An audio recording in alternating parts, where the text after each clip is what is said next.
Hey folks, welcome back to Generative AI for beginners here at Microsoft Learn. I am Pablo Lopes, cloud advocate in .NET in artificial intelligence. I'm here with Carlotta. Say hi, Carlotta. Hi everyone. I'm Carlotta Castelluccio. I'm a cloud advocate focused on artificial intelligence.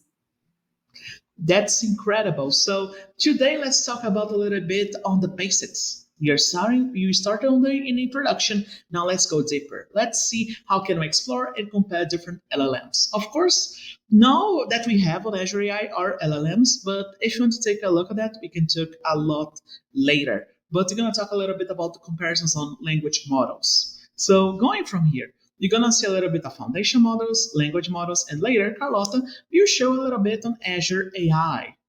So, what are you gonna learn today? You maybe heard of foundation models. So let's understand foundation models versus LLMs and language models. How to classify a language model because we have a lot of classifications for them. And then Carlotta will show a little bit of Azure AI. Let's go with foundation models versus LLMs. But to understand this, let's start with foundation models themselves. Why? Because you may have seen a little bit heard about now foundation models, LLMs, etc. You may have been confused on how those work. Let's think about it a little bit. The foundation models, they do the following. So usually it's the base the basis of you're deploying something new. So what does you mean about it, Pablo? Okay, let's think about like this. Imagine that I have a foundation model that I want to do multiple tasks. So here I have a teaching one. So you can put like a multimodal data source to train it. So it can have teaching materials, videos, interaction, and the matters. And then we have like our tasks. So we can have multiple assist students, educators, facilitate learning, teaching, and there's a subject matter. So you can see that we have a lot of input here. We have a bunch of things we are training with, and we can have a lot of tests and goals. But you see that it does a lot of things, right? But it may not do them perfectly. We may need to, guide them in how to do X or Y. So assist educators, how to assist them, right? Because we don't have like instructions to, understand how is helping it. Then it's foundation. Why? Because it's the basis of our constructing new solutions. So that's why you're calling it foundation models. And let's bring this graph as well. So let's think about this. And foundation models were brought by Stanford researchers. So that's why you're using like that. So the foundation models here are very simple. They have some prerequisites. They need to be pre-trained, generalized, adaptable, large, and self-supervised. So you may see right here that foundation models can cover a lot of things. And you may note as well, if you know a little bit about LLMs, that they fulfill all those five. So yes, LLMs are foundation models because they fulfill all those five. However, not all foundation models are LLMs because they don't use language sometimes. As I said, they use a multimodal way to learn. So they have a multimodal way to as well to answer or to interpret. They don't use tokenizer sometimes. So that's the difference. So yes, foundation models are very important because our LLMs are foundation models, but not all foundation models are LLMs. That's incredible. But now that we understood those, we're going to start talking a little bit of our language models themselves, right? So then it brings a classic, right? Open source versus proprietary. So let's think about open source a little. So when you have open source, nowadays we had like a big expansion, right? A lot of companies are doing open source language models, which are incredible. But let's think about it a little bit. So what are those means, right? So open source, usually they are open sourcing some of the parts that they use to, or train the LLM. So imagine that you have like the code that I use to train. Some provides the weights. If you don't know, the weights are basically the fine tuning of the language model, so it can like go inside and try to investigate.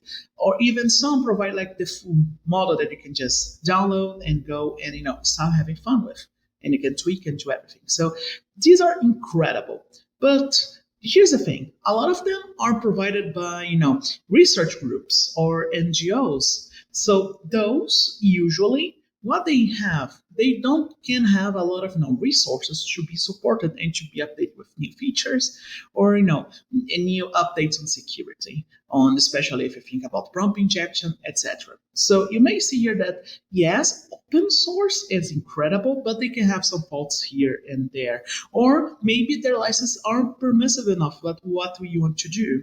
So open source opens a lot of small issues here and there that you need to think about if you want to solve.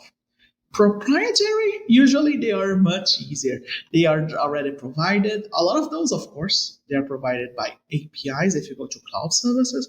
But what is it good about proprietary is that you're gonna get a lot of things done correctly. So you're gonna have like updates constantly in the models. Of course, it limits you the opportunity to fine tune the model, but usually it means that you're going to have a lot of things that you can already use. It's a ready-made solution that you can go and grab and go. Okay, so you learn a little bit of the open source models and about the proprietary. If you ask open source, you have a bunch of them, right? We have Falcon, we have a Llama, we have Olama as well. So we have a bunch here. And our proprietary can ask about, ChatGPT. So why I'm saying this? Because you notice that I didn't talk about embeddings, right? So what are the embedding one? So let's pick an OpenAI ADA. So let's talk about here about their categorizations. You're noticing that they have like very strict categorizations here. So let's go to a language model that converts everything to embedding. So we have a string, we have a prompt. You need some way to communicate. Imagine that, I have a format that I can communicate with different models, right? So getting it to convert to embeddings are great because then I can easily imagine that I can use it for systems like RAG, that I can store all the embeddings and I can search and I got my information back. So embeddings are very important for systems today on generative AI. And it's not only that, they are used to communicate multiple types of language systems and language models. So it's just very simple. Pick a string, convert to embedding that everyone can understand. Then we have language models to image generation. That everyone knows, DALL-E, everyone already played, and we have as well on Web Copilot. So I have a prompt here. So you have like in quotes, and then you're gonna put in your generative AI neural network, and then boom, you're gonna have an image. So here you have a painting of a flying dog, and here you have this incredible image. Then the classics. Who didn't already use text generation, right? Everyone here already had some fun with it. So you go to your classic Copilot web as well, ChatGPT. You can go as well. If you even go to Hugging Face, right? You can access on Hugging Face a lot of the other models that have Falcon or Llama. We have Mistral. And those are incredible. So basically, you put a prompt, and then you have prompt engineer that you're gonna see later in this course, and then the generative AI you start to write it, and then it generates a text. And it can be text, it can be code. We have, of course, some that are optimized for code, but you can see here that is how it works. So we have usually those are the three more defined ones. Well, of course, if you want to break it down, you can do like specialize. You can do a lot of extra things here and there. Remember, you can always interact with those language models and do what you need for your business, your hobby, or anything you want to. Great. Let's talk about service versus model. Remember what I talked before, that you can easily access some of those incredible models in the cloud? Exactly. Why I said it? Because those are in the service. What it means? Those are already stored in the cloud. You cannot change yourself without going more inside and try to do some fine tuning. But basically, those are stored and they are easy. Usually API calls, you just send it, send your prompt, and then you can get an answer. You need to deal with scalability. The scalability, the cloud already uses a few. Your security is defined on how is your security on the cloud as well. So everything is tight and niche. And not only that, you can actually integrate with all your other services. So that's the good part about having the service, right? It's easier to manipulate and do sometimes. If you want to change a little bit, but of course, we're on fine tuning a bunch of those services, but that's important for you to know. But After this, you can have like easy way to interact with this. The model is a little bit harder because you need to download the model, you need to set up. Imagine that you have a server, right? And you need to take care of the server, take care about scalability. Imagine that you have multiple clients coming in. So the model is for you to interact directly. It makes easy interacting directly. It goes much more easy to try to understand how this is working and the pipeline. But imagine that you need to interact with your cloud service and need to track something. It makes much harder without the ecosystem. But you have more full control, but you need to deal with infrastructure costs, etc. So now I'm very interested. Carlotta, can you tell me how Azure AI Studio, how it works? I actually don't know. Of course. Thanks, Pablo. Yeah, I'm happy to walk you through, how to use foundation models in Azure and specifically in Azure AI Studio. And the first question I want to cover here is why Azure, right? So in the ever-evolving landscape of foundation models, selecting the right candidate for your specific scenario is just the beginning of the journey. So once you have identified your top choices, it's time to put them to test on your use case. So Azure AI Studio is your one-stop platform for developing, testing, and managing the entire lifecycle of your AI applications. In fact, this platform integrates Microsoft data technologies for optimized storage and search in databases, a wide range of proprietary and open source large language models that Pablo just presented. For example, from the OpenAI family, but also from partners like Meta, Hugging Face, or Mistral. Tools that enable ensuring responsible and secure development of AI applications, but also prompt engineering and evaluation facilities, as well as monitoring assets for generative AI applications. Now, recalling our educational startup scenario, let's imagine that after extensive research, our startup has explored the current large language models landscape and have pinpointed some strong contenders for their unique scenario. Now, the real fun begins because testing these models involves an iterative process using experiments and precise measures to ensure they meet the mark. And where they can, where they can test these models.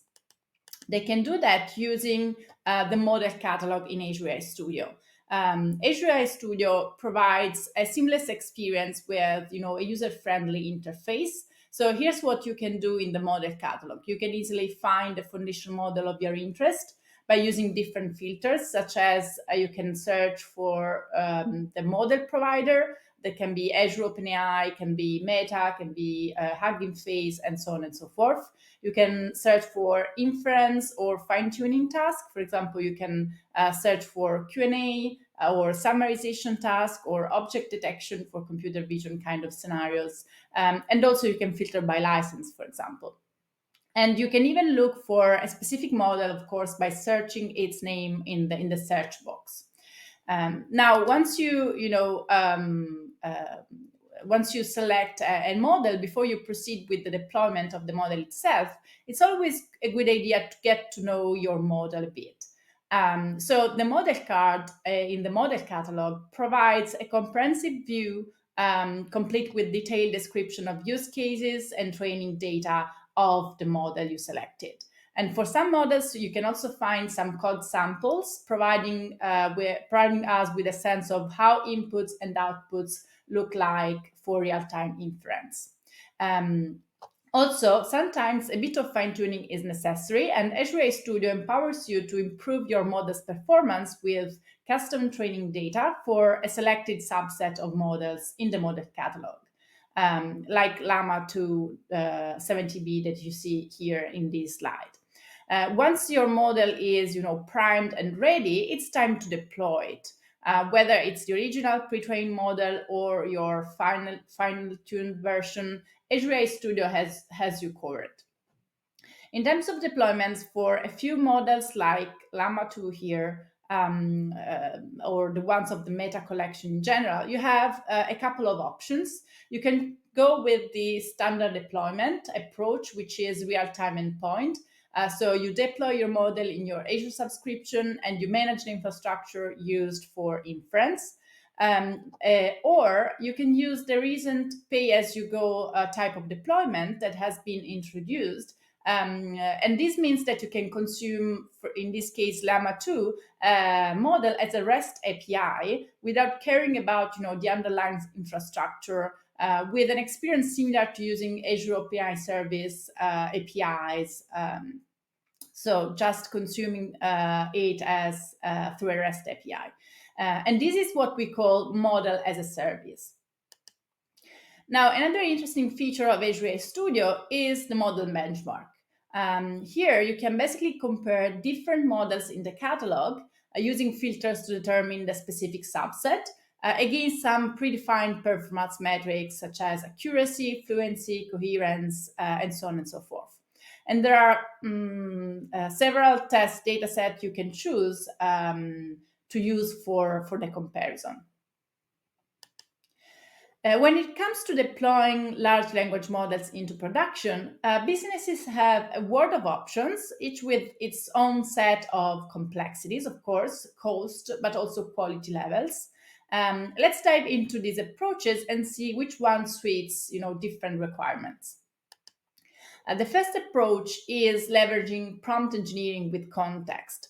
Now, pre-trained large language models excel in handling general language tasks, and you can simply feed them a short prompt like a question or an incomplete sentence, and they work like a charm, right? And we call this zero-shot learning. But here's the catch. The more context you provide, the better the large language model understands your request. And when you include detailed examples and requests, this approach is called one-shot learning if you're using a single example, or few-shot learning if you're using multiple examples. In the case of a conversation, you can even use the prompt to describe the personality of the assistant, for example, the style and the tone of the responses, or pass the conversation history into the prompt. This approach is cost-effective and a great starting point. Then approach two is using retrieval augmented generation, which is a pattern, I would say, a specific technique, prompt engineering technique. In fact, large language models have their limitations, and because they only know what they were trained on and can't access post-training information or private company data, for example. And to bridge this gap, we use this pattern, retrieval augmented generation, that adds external data in the form of documents chunks to your prompt, effectively expanding its knowledge. So we are passing data through the prompt, but before doing that, we are going to use some search pipeline to look for the data to add to our context. In Azure AI platform, this is powered by vector database tools like Azure AI Search. RAG is a valuable approach when you lack the data, the time, or the resources to fine-tune your large language model, but you want to boost its performance and minimize the risk of incorrect information or harmful content. The third approach I would like to cover here is fine-tuning. Fine-tuning is a process that customizes an LLM for a specific task. So it generates a new model with updated weights and biases, making it ideal if you have strict latency requirements, so you cannot really have a huge context in the prompt, or you possess high quality data and ground truth labels and you can maintain them over time. So fine-tuning with respect to RAG requires additional computational resources to adjust the weights of the model. Now, I want to say that these techniques I have presented here, so prompt engineering, retrieval augmented generation, and fine-tuning, are not mutually exclusive. They are complementary. So there are cases in which you are going to use, for example, prompt engineering and fine-tuning. Other cases in which you are going to use the three of them. The last approach I want to cover is training your own large language model. Now, training an LLM from scratch is a huge undertaking, demanding vast amounts of data, of high quality data, skilled professionals, and serious computational power. You'd consider this option only if you have a very domain specific use case and also an abundance of domain centric data. In the world of large language deployment, there's no one size fits all solution. So the right approach depends on your unique requirements, resources, and goals. Also, the techniques we explored, as I said, are not always mutually exclusive. So there are cases in which you need to evaluate if you need to combine a few of them. Also, any choice we take in terms of training and deployment, we should be conscious and transparent about the technology limitations and use responsible practices and tools. In the next episode, you'll discover what this means. But for now, I would like to wrap up. And Pablo, hey, I want to bring you back just to say goodbye, everyone. Folks, it was a pleasure to talk more about generative AI. Carlotta is incredible as well to learn more, and I'm really excited to, talk more with you folks. I'm gonna come back soon as well for more lessons on generative AI for beginners. Thank you so much, and learn more with Microsoft Learn. Awesome. Thanks, everyone.